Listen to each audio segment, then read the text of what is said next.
La periodista Luz Basalar mencionó que el día de hoy dará a conocer cómo le fue y las documentaciones que ha presentado en la Corte Interamericana de los Derechos Humanos allá en San José, Costa Rica. Mencionó que hoy está denunciando Luz Basalar que viene recibiendo insultos por las redes sociales con cosas que no hay sentido.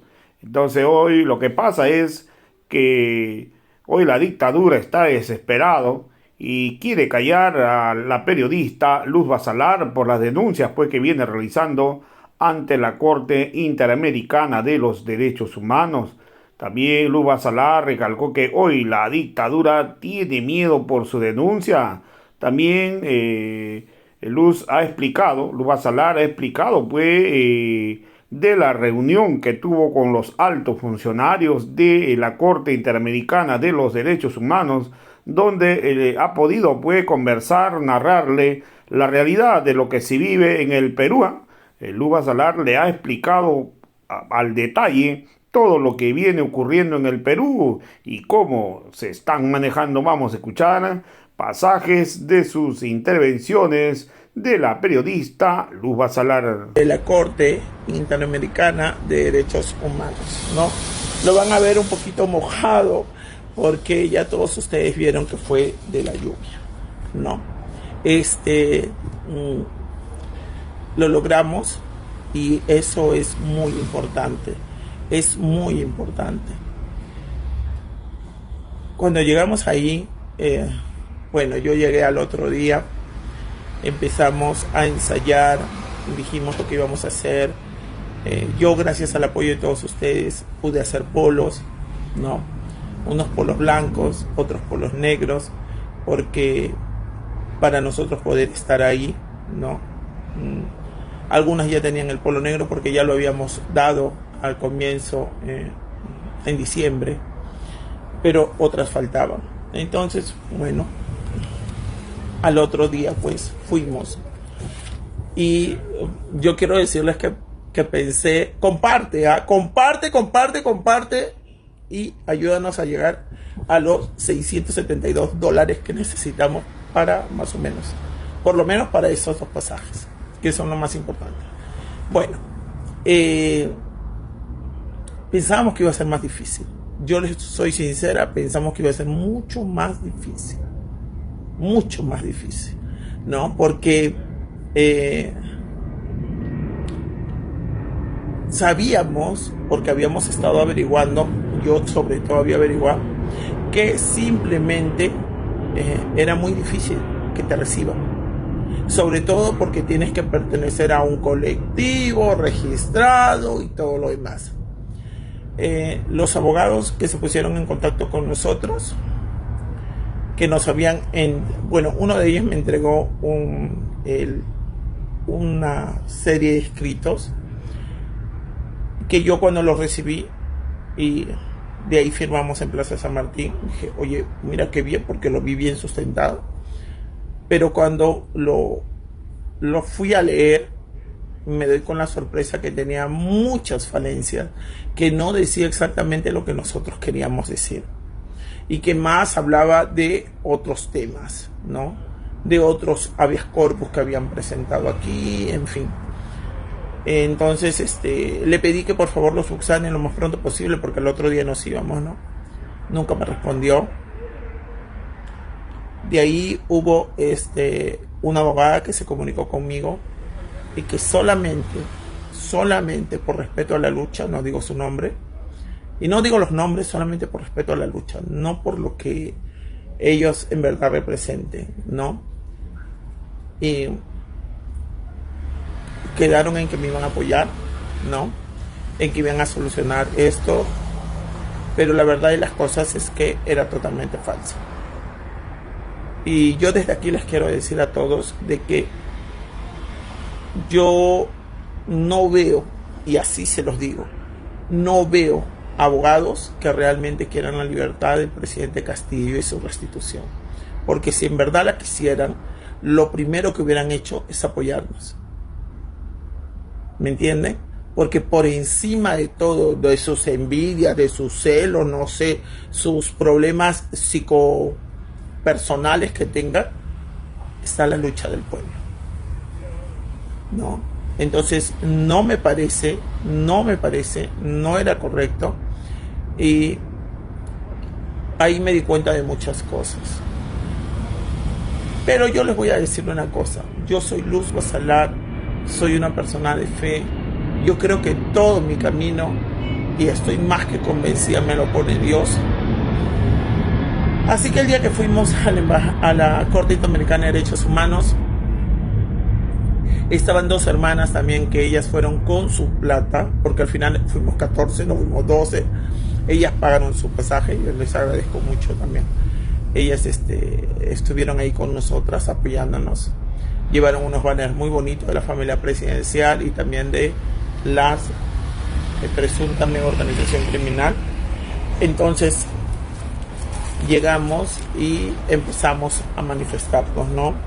Yo ya había preparado a todas y les había dicho de que de repente iba a ser muy difícil, que de ahí nos íbamos a sentar, descansábamos y de ahí volvíamos a seguir, ¿no? Hasta que se vayan, y de repente al otro día también regresábamos. Habíamos perdido un día, por lo que yo perdí el vuelo. Entonces solamente teníamos miércoles, jueves y viernes, nada más.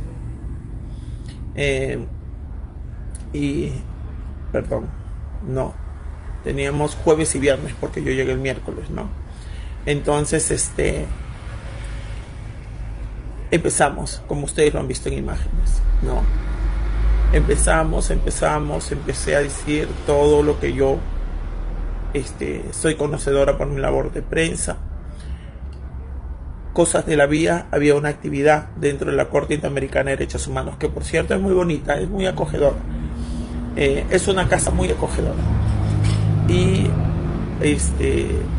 había una actividad. Primero salieron a atendernos, como ustedes ven en las imágenes. Él es el jefe de comunicaciones, un funcionario de la Corte Interamericana de Derechos Humanos, que tuvo a bien atendernos.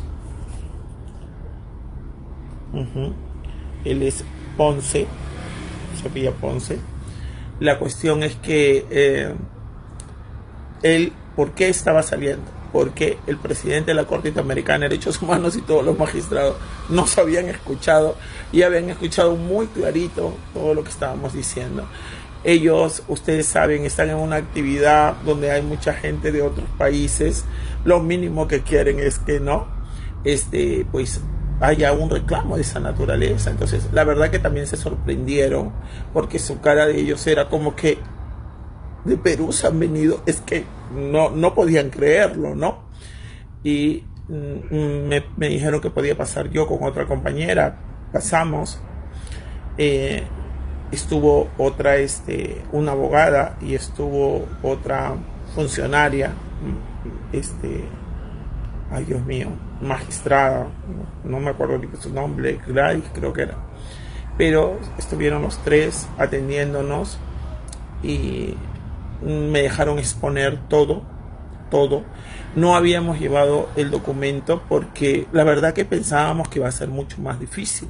Entonces no pensábamos que en verdad nos iban a atender así de rápido, pero no saben ustedes la emoción tan grande que yo sentí cuando vi que salieron, y cuando vi y escuché que nos iban a dejar pasar. Para mí era, Dios, van a saber lo que está pasando en Perú, ¿no?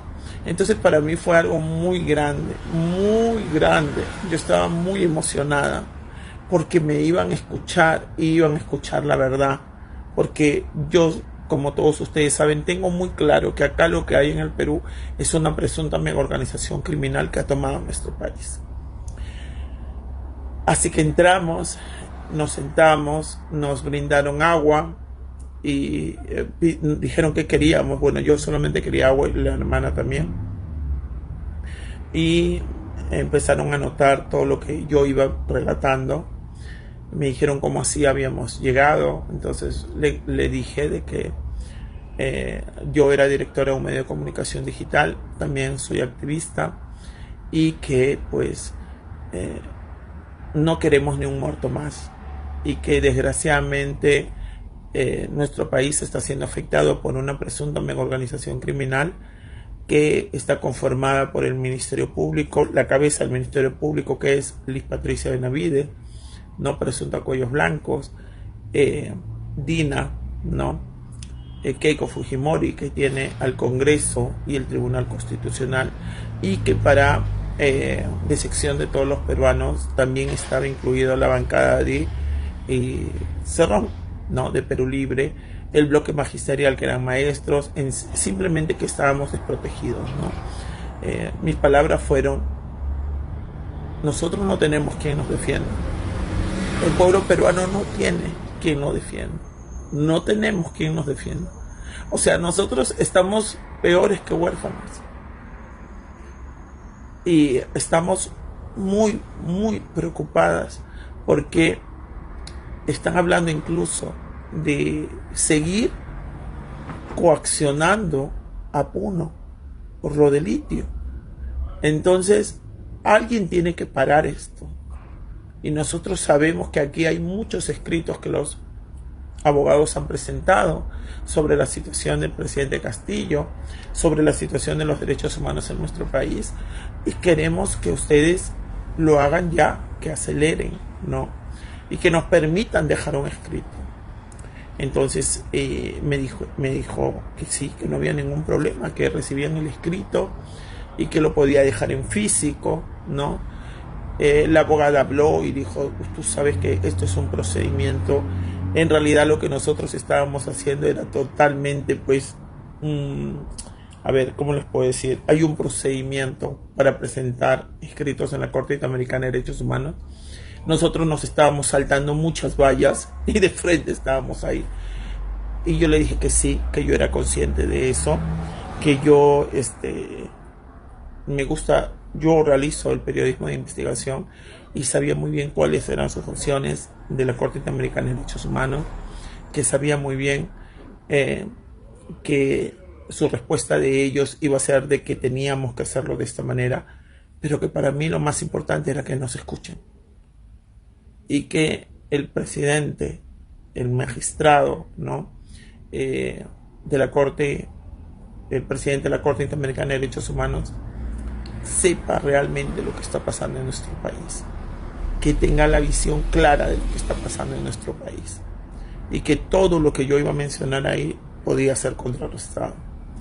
Empecé diciendo que desde la segunda vuelta, que en la primera vuelta electoral, desde la primera vuelta electoral las cosas no fueron como debieron ser, que Keiko Fujimori solicitó en plena pandemia del COVID-19 su salida de prisión, y que fue Ernesto Blume, cuando él estaba ahí de presidente en el Tribunal Constitucional, que se lo dio supuestamente porque pues por el tema de la pandemia, y que ella había logrado su libertad, pero ya se venían las elecciones y aprovechó esa libertad para postular, a pesar de que se supone tenía miedo y por eso pidió salir de una cárcel.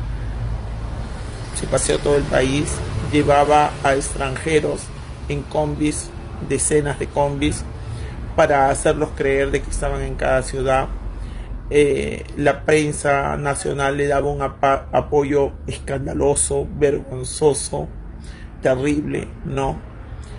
Y cuando quizás el pueblo peruano pues tenía las esperanzas ya por los suelos, ¿no? En la segunda vuelta electoral aparece el presidente Castillo, ¿no? El candidato en ese momento, Pedro Castillo, y Keiko Fujimori. Y la situación de nuestro país cambió totalmente, ¿no? Cambió totalmente, les dije. Ahí empezó y regresó de la noche a la mañana, como por arte de magia, regresó el terrorismo, regresó Sendero, regresó el terruqueo, regresó todo eso. Y era escalofriante e indignante ver cómo toda la prensa nacional se ponía del lado de una cabecilla de organización criminal. No lo digo yo, lo dice el Ministerio Público, le contaba yo a ellos, ¿no? y les decía, entonces ella está acusada por ser parte de una organización criminal y ahora hace poco otra organización criminal que tiene que ver con el narcotráfico, más de 1.000 millones incautados. Entonces ellos se quedaban así como diciendo, wow, o sea, hay cosas que de repente ellos pues no quedan en papel, y no es lo mismo que una persona que trabaja en prensa y que va con tantas mujeres y que cuando vean y digan, oye, mira cómo han hecho para conseguirse el dinero, y que de ahí ellos se den cuenta, oye, estas mujeres están arriesgando acá su vida, ¿no? Porque cuando regresen allá, solamente Dios sabe todo lo que se les puede venir encima, ¿no? Entonces, se quedaban sorprendidos de lo que yo les iba diciendo, y les dije que todo lo que yo estaba diciendo lo podían corroborar muy bien, que incluso yo lo iba a plasmar en el documento, porque yo lo que quería era que quede un registro en la Corte Interamericana de Derechos Humanos, una denuncia de esta mega organización criminal que ha tomado, o presunta, que ha tomado nuestro país. Les dije que en esta segunda vuelta era terrible porque hasta la CONFIEC, los grandes empresarios con visos de corrupción escandalosos, con procesos terribles, apoyaron abiertamente a Keiko Fujimori. Los medios nacionales nos hablaban del terruqueo, volvió a haber una matanza en el Brain, ¿no? Como lo hubo en las dos últimas elecciones donde ella también fue candidata, ¿no? Y que en realidad fue una contracampaña terrible, ¿no? Contra Pedro Castillo. Terrible, a tal punto que podíamos caminar por las calles de Lima, de las calles más de la élite limeña, ¿no? Y sin embargo, las principales avenidas del centro de Lima o de Javier Prado, San Isidro, y veíamos no al terruqueo, no al comunismo, o sea, siempre dando a entender que si votabas por Castillo era ser comunista, ser terrorista, y que esa era una gran mentira, ¿no? Porque es mi opinión y es lo que yo veo y es lo que todos percibimos, que el terrorismo ha desaparecido hace mucho, pero cada vez que hay elecciones, Keiko Fujimori y sus cómplices o aliados lo traen de regreso. O sea, cada vez que quieren callar al pueblo, cada vez que quieren tenernos amordazados, la prensa nacional usa el terruqueo, como si apareciera por obra, no así, ¡fua! Ahí aparece. Y que fue en realidad una campaña demoledora de todos ellos. Estaban abiertamente los conductores de televisión, les dije, los conductores de televisión, todos se ponían el polo de la selección peruana, dando alusión a la cabecilla de organización criminal Keiko Fujimori. Entonces, ella es una cabecilla de organización criminal que comete crímenes a cada rato. Lo ha dicho el fiscal José Domingo Pérez a nivel nacional. Y a nadie le escandalizaba, a nadie decía, oye, tú no puedes ser. Sin embargo, cuando se da el resultado del presidente Pedro Castillo que gana, empieza lo del fraude y todos empiezan a hacerle juego. Lo del fraude, todos. A tal punto que hubo una conductora como Mávila Huertas, le seguía contando yo, que entrevistó a un criptómano, algo que nosotros ni sabemos si existe, para que este criptómano diga si hubo fraude o no hubo fraude. Y hablaba cada tontería este señor, pero esa es la manera, ¿no? Entonces ellos son los dueños de la información a nivel nacional en nuestro país. Y que la Sociedad de Radio Nacional y Televisión, el Consejo de Prensa, todos hacían mutis de todo. Nadie decía, oye, para. Y que el escándalo más sonado fue la renuncia de periodistas a Cuarto Poder, América Televisión, porque los estaban obligando, coaccionando a hacer reportajes a favor de la cabecilla de organización criminal Keiko Fujimori. No. Entonces, pasó todo lo del tema del fraude, hicieron todo, Y desde que asume Pedro Castillo, jamás lo dejaron gobernar, ni un solo día. Todo lo que decía Pedro Castillo era malo, era terrible. Todo. Así nos beneficia a nosotros. El presidente Castillo, le dije, presentó más de 54 proyectos al Congreso, ni uno solo llegó a ser ni siquiera leído, simplemente lo ignoraban totalmente. Hay audios de José Gil y de algunos de ellos, como Lourdes Flores Nano, que pactan para que Mari Carmen Alba asuma la presidencia del Congreso.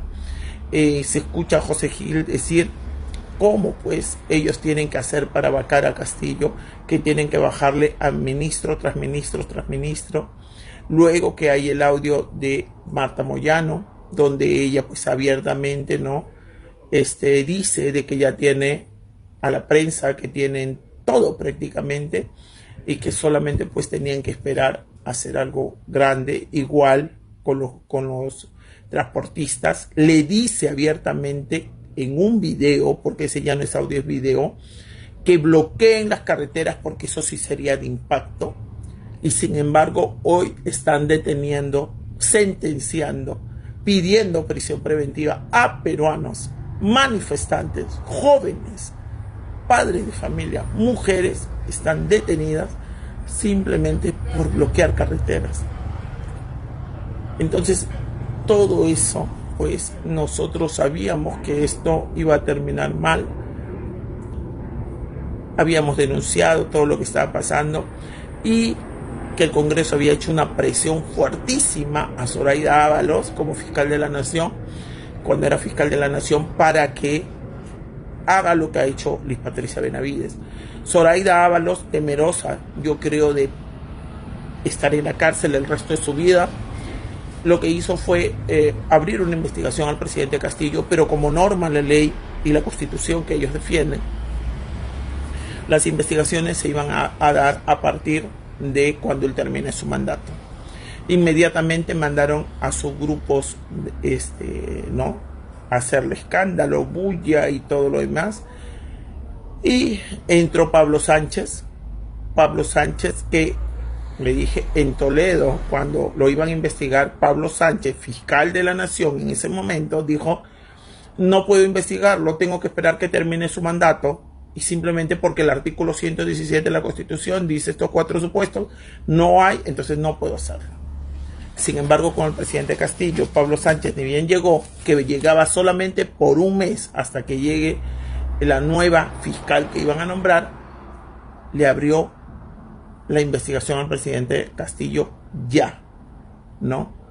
Y es ahí donde pues escogen a la presunta cuello blanco Liz Patricia Benavides, con sus antecedentes tan terribles que jamás ninguna persona en lógica, en verdad, hubieran escogido a esta señora. Se los dije, así como se los estoy diciendo, ¿no?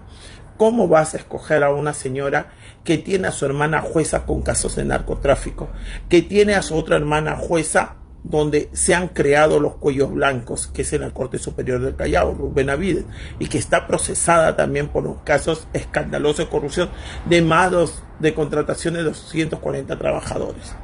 Aparte de eso, los audios con los cuellos blancos que tenía, aparte de eso, todo lo que venía de su mamá, porque todos allá se conocen, entonces había ya demasiado, ¿no? Sin embargo, a pesar de todo, a pesar de no tener experiencia, todo, le dan pues el puntaje y la hacen fiscal suprema. Dentro de todos los fiscales supremos, ella recién iba a ser fiscal suprema y Pablo Sánchez no quería ser, Zoraida Ábalos tampoco quería ser ya, y ahí es donde sale ella, ¿no? Y lo primero que hace es crear un equipo contra la corrupción en el poder. Pero este equipo contra la corrupción en el poder, lo único que hizo fue dedicarse a seguir al presidente Castillo. Empezó a abrir carpetas tras carpetas tras carpetas a colaboradores eficaces como Samir Villaverde. Lo sacaban, o sea, yo les decía a ellos, es algo increíble lo que pasa en mi país. Supuestamente este señor Samir Villaverde es un delincuente porque él ha solicitado ser colaborador eficaz. Pero a este señor lo paseaban en todos los canales de televisión para que diga que tenía audios, que iba a hacer esto, que iba a hacer lo otro, que tenía cosas de Castillo y todo lo demás. Apareció Karelyn López y lo mismo. Y en todos era lo mismo. Lo paseaban en todos los canales de televisión.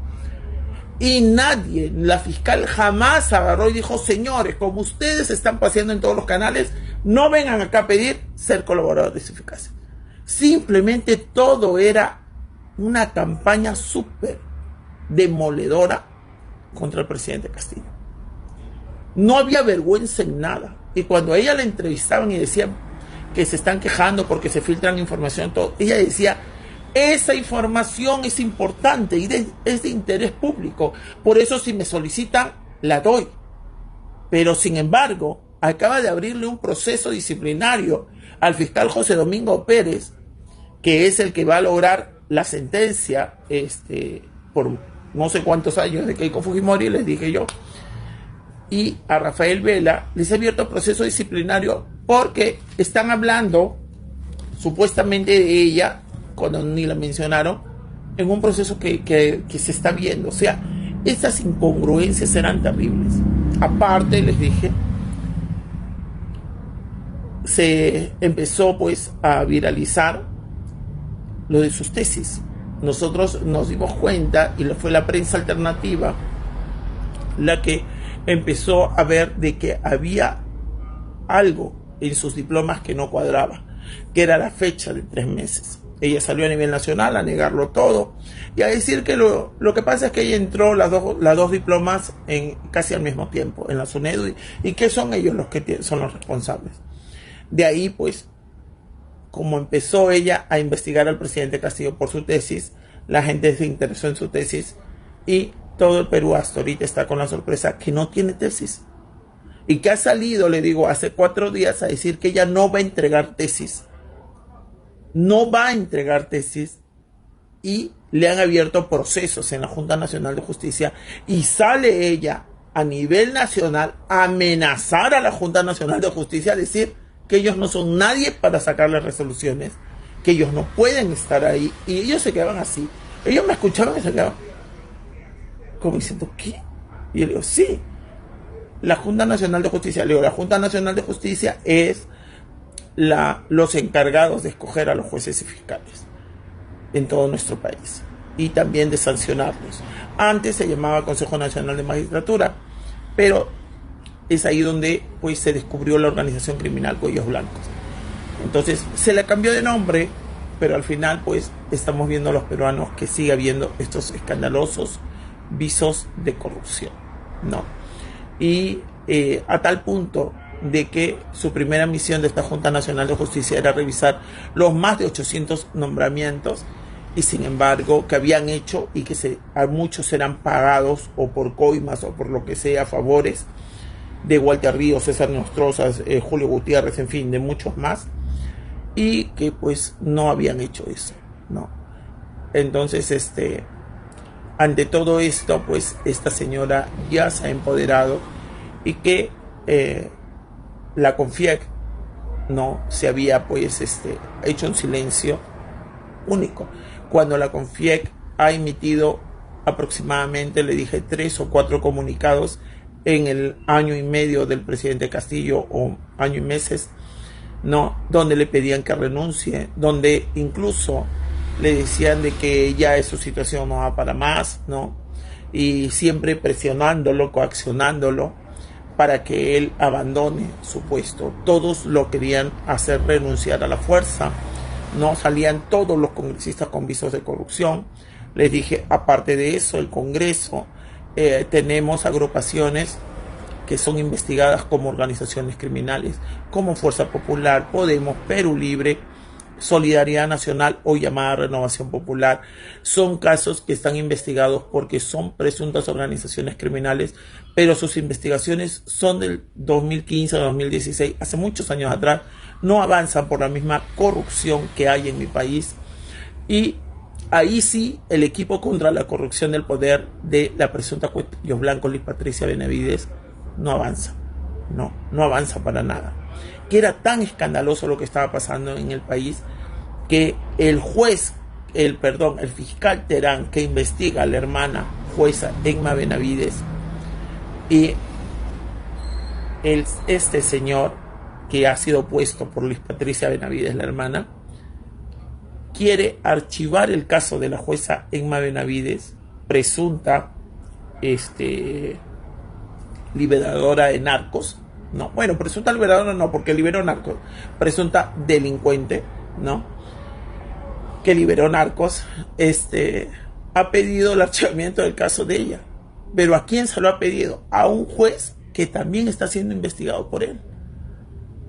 O sea, y ahora, hace poco le dije, han vuelto a sacar otra noticia de que esta jueza había logrado comprar 3 casas contiguas, y cuando un vecino se fue a quejar porque le estaban tocando una parte que les pertenecía de área común, también fue el fiscal Terán a donde llegó el caso y le archivó el caso al vecino. O sea, estamos hablando de suborganizaciones criminales que se juntan y que están en el tiempo y que han logrado pues formar esta presunta mega organización criminal, porque estamos hablando de algo muy delicado y simplemente nadie hace nada. O sea, a nadie le interesa saber. Al presidente Castillo no solamente lo coaccionaron, sino que hacían una burla perenne de la forma en que hablaba, de la forma en que se expresaba. Si mencionaba una fábula del pollito, pues todos los días estaban que se burlaban de él, burlándose, tratándolo como cualquier cosa menos como presidente, ¿no? Lograron de que él dé una entrevista a un medio de comunicación extranjero, el presunto corrupto Rincón, que le dije que yo en mi medio también lo había denunciado, porque por una pregunta que le hizo sobre el mar, ¿no? El presidente respondió simplemente que iba a consultar al pueblo, y al presidente lo acusaron de traición a la patria, ¿no? Y Rincón, como si presuntamente le hubieran pagado una coima, en CNN todos los días estaba hablando de Castillo, ¿no? Burlándose Castillo, mofándose Castillo, diciendo que no sabe nada, incluso diciendo que se vaya. Se tiene que ir Castillo, váyase ya. O sea, él diciendo, un mexicano que trabaja en Estados Unidos, que no tiene nada que ver con una preocupación que Castillo se vaya, y que todos son responsables de los asesinatos cometidos en nuestro Perú. Porque la prensa alternativa, y le digo, y por lo menos Quinto Poder, yo me paré en la puerta de la fiscalía y denuncié todo lo que iba a pasar. Y tengo programas completos donde yo iba comentando e iba informando lo que estaba pasando, porque en ese momento yo tenía 2 fuentes que estaban dentro de Fuerza Popular y me iban informando todo lo que estaban haciendo. Y que era terrible lo que estaban haciendo con el presidente, que le habían solicitado 3 solicitudes de vacancia, que esta era la tercera, y que abiertamente en mi país no hay derechas ni izquierdas, que solamente hay corruptos desalmados, narcotraficantes incluso, que están pues inmersos en las instituciones del Estado, sean públicas, y también en el sector privado, ¿no? Y que todo se hace un compendio de eso. Entonces, que llegó el 7 de diciembre, y que todo el mundo habla del 7 de diciembre, pero que la realidad fue el 6 de diciembre, cuando Gómez de la Torre recibe una llamada de Lisa Kena, embajadora de Estados Unidos, que ya la iban a sacar, pero que sigue aquí en Perú, que es una presunta lobista, ¿no? Que tiene muchos nexos con empresas que están denunciadas y procesadas hace muchos años por la tala indiscriminada de nuestra Amazonía. Y Lisa Kena pues lo llama y le dice, según el reportaje El Último Paladín, que iban a haber cambios y que solamente por eso pues él decidió llamar a todos los cuarteles y decirle que desobedezcan al presidente Castillo y lo obedezcan a él, y que es ahí donde se da un golpe militar, porque eso es lo que dice la Constitución, ¿no? Que cualquier desobediencia al jefe supremo, cualquier militar, es un acto de rebelión y lo que estaba haciendo pues y de conspiración, ¿no? Y eso es lo que había pasado, que cuando el presidente Castillo leyó el mensaje, él ya estaba viviendo el segundo golpe de Estado, porque el golpe congresal lo vivió desde el primer día y que era perenne, ¿no? Era pedidos de suspensión, vacancias, etcétera. Y el pedido de lo que estaba pasando de, ¿cómo se llama?, de los militares, que fue el 6 de diciembre. Y también les dije de que en la Constitución de nuestro país, la primera función de un presidente es proteger a su pueblo.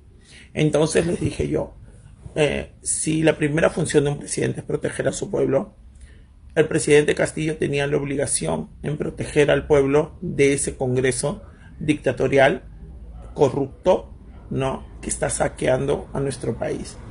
Hay videos donde él va a todos los lugares y en todos los lugares la gente le pide que cierre el Congreso. Entonces, él cumplió su función. Sin embargo, ese Congreso de organizaciones políticas acusadas de criminales no lo vieron así. Dijeron, no, eso está mal. La prensa nacional, eso está mal. No, qué horror, ¿cómo va a ser eso? Eso no es constitucional, porque la ley dice que tienen que hacer así el cierre del Congreso y no. Él se ha saltado todo y no puede hacerlo. Pero sin embargo, cuando hablamos de Gómez de la Torre, le ponen el último paladín. Gómez de la Torre dio un golpe de Estado militar. Y lo justifican y dicen, es que es un último paladín porque lo hizo por su país. O sea, si Gómez de la Torre el 6 de diciembre desobedeció y suplantó, usurpó las funciones del jefe supremo de las Fuerzas Armadas de nuestro país, a él sí. Pero si el presidente Castillo, presidente constitucional, elegido por voto popular, no a dedo, hace el uso de querer sacar ese Congreso para que de una vez el pueblo tenga en verdad buenos representantes, ahí sí no le dicen, oye, pero mira, no importa, no fue el camino adecuado, pero fue lo correcto. Ahí no.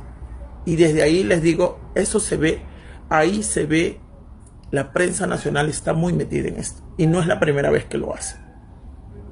No es la primera vez que lo hace. La prensa nacional vive del dinero del pueblo peruano. Somos más del 40% de pobres en nuestro país. Ahora estamos siendo víctimas del dengue. Estamos siendo víctimas de esas lluvias torrenciales que han dejado destruidas las casas. No hay dinero. Pero sin embargo, se están repartiendo el dinero. 117 millones para Liz Patricia Benavides, 87 millones para Lisa Quena.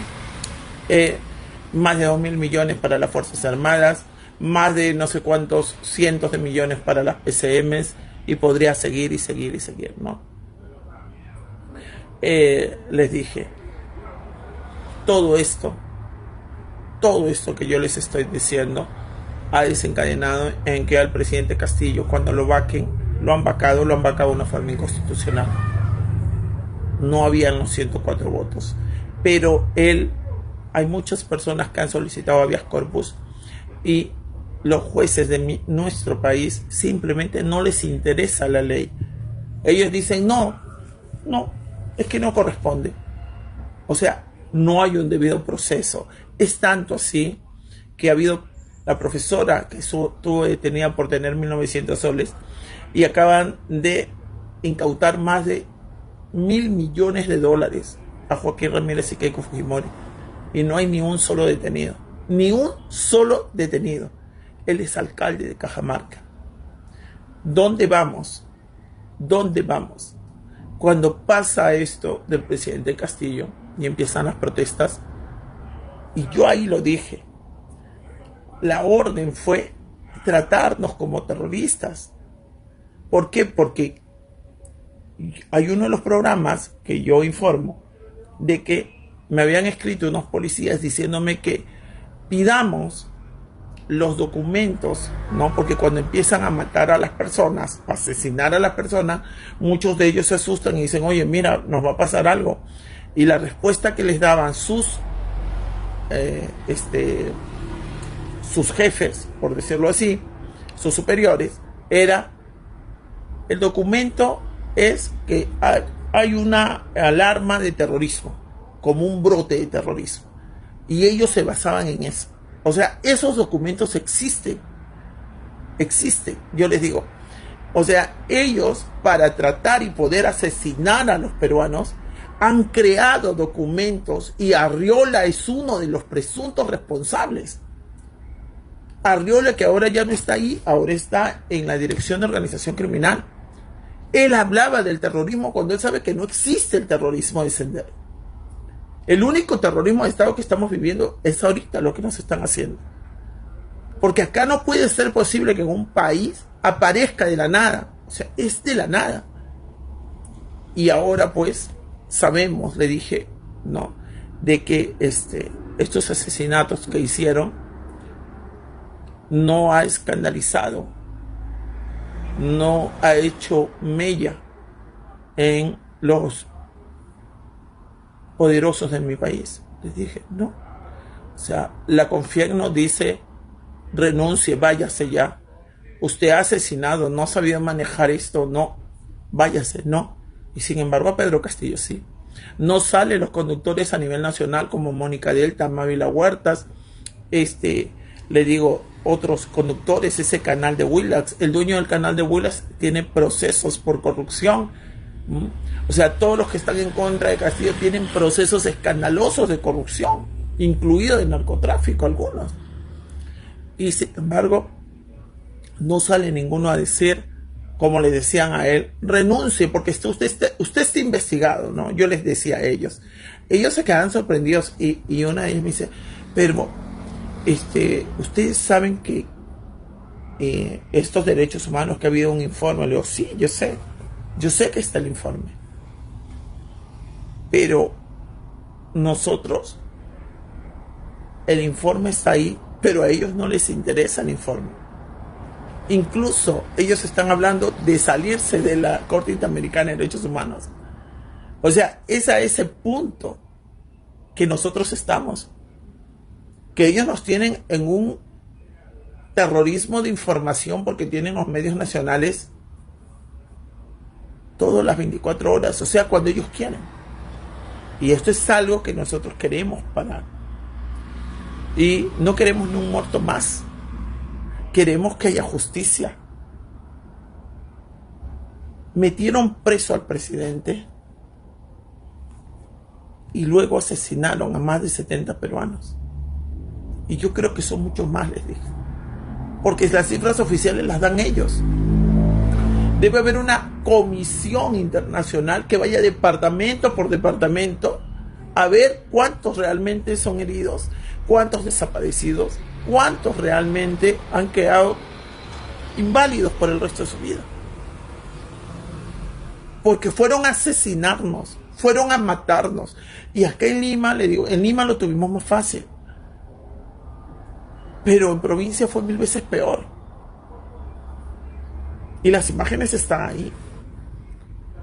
Y se van a venir tiempos peores, porque la empresa canadiense Macusani quiere empezar a extraer el litio en Puno. Y Puno no va a aceptar que hagan eso. Entonces, ¿qué nos queda? ¿Quién nos va a defender? ¿Quién? Yo le decía, en estos momentos, todos los domingos sacan escandalosos casos de corrupción.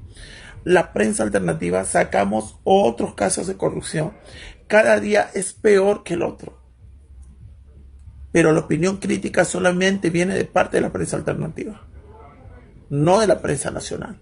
La prensa nacional informa así, mira, pero no exige como le exigía Castillo. No le dice al alcalde de Lima que no nos deja usar las plazas, que no nos deja hacer esto, que no. No les dice, oye, váyase usted, pidan su revocación. No, no lo hace. Pero sin embargo, con el presidente Castillo se persigue. Seguimos hablando, seguimos diciendo todo. Que bueno, mañana les terminaré de informar. Este es el documento, como lo vuelvo a reiterar, ¿no? La sumilla dice así: presidente de la Corte Interamericana de Derechos Humanos, juez Ricardo C. Pérez Manrique. La que les habla, los nombres, ¿no? Nos presentamos ante su digna corte para demandar una presunta megaorganización criminal instalada en los poderes y algunas instituciones del Estado peruano, que ha originado un golpe de Estado militar y congresal y que vienen violando sistemáticamente derechos humanos fundamentales de la persona, ¿no? Y bueno, pues hacemos todo esto, ¿no? Hacemos un preámbulo, qué es lo que mandamos, y también pues hablamos de cómo está conformada esta presunta mega organización criminal, ¿no? Como el brazo político, el Congreso de la República; brazo legal, Liz Benavides, fiscal de la Nación; el brazo de comunicaciones, Prensa Nacional, como Grupo El Comercio, Canal N, Exitosa, América TV, Latina, Panamericana Televisión, ATV, Willax, y conductores como Mávila Huerta, Mónica Delta, Karina Novoa, Beto Ortiz, Félix Bate, René Gastelumendi, Sol Carreño, etc. Brazo de Enlace Internacional sería Lisa Quena, embajadora de USA. Brazo de apoyo económico sería presuntamente la CONFIEC. Brazo armado, los violentistas que atacan a toda organización como IDL Reporteros, Huayca, etcétera, opositores de Keiko Fujimori y Dina Boluarte, o el Congreso y de sus aliados altos mandos policiales. Se llaman la pestilencia, cobardientes, etcétera, ¿no? Y así. Esto que hemos realizado, ¿no? Y se los digo de corazón, ha sido para nosotros muy importante, porque cuando nos escuchaban sabíamos que nos mostraron su preocupación, nos dijeron que estaban muy asombrados y a la vez pues estaban preocupados. Y que lo bueno de la Corte es que ellos pues ellos cumplen sus tiempos, ¿no? Sus tiempos los cumplen, ¿no? Y que sabían algo, ¿no? No tanto, pero que sabían algo de lo que estaba pasando. Y la abogada nos explicó, como les vuelvo a reiterar, yo le dije a ella que para mí lo importante era de que sepan exactamente lo que estaba pasando en nuestro país, que nosotros sabemos a lo que nos estamos enfrentando, pero que esta situación tiene que parar ya, porque no podemos aceptar ni un muerto más. Le dije que se venía la toma de Lima el 19 de julio y que ya están hablando de los militares de Estados Unidos que van a llegar. Otaro el Congreso quiere sacar una ley para que Dina se vaya de viaje, Dina Boluarte se vaya de viaje y vea todo de forma remota, ¿no? Y esta situación ya desborda, ¿no? Esta señora culpa al presidente Castillo y lo han privado de su libertad totalmente, mientras personas que están investigadas y que abiertamente